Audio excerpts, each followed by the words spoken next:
झाडाझडती मी कादंबरी लिहिली आणि एका अवर सचिवांनी मंत्रालयात मुख्यमंत्र्यांकडे रिपोर्ट पाठवला की झाडाझडती या कादंबरीचं कुठलं पान शासनाचा निषेध करणारं नाही असं शोधून काढावं आणि या अधिकाऱ्याला ताबडतोब सस्पेंड करण्यात यावं।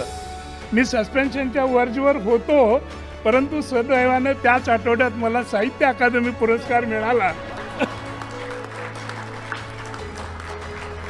आणि माझी नोकरी बचावली।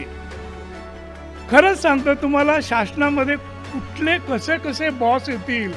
मुंबईमध्ये ॲडिशनल कलेक्टर असताना मला अनुभव आहे की अक्षरशः मुंबईच्या कोंबडी बाजारातून एक आमदार निवडून आला आणि आला नाही, ते आले नाहीत तर ते मंत्री झाले आणि ते मंत्री एवढे भारी होते की त्यांची विद्वत्ता एवढी भारी होती की 100 रुपयाच्या स्टॅम्पवर कोणीही लिहून देईल की यांना काहीच कळत नाही।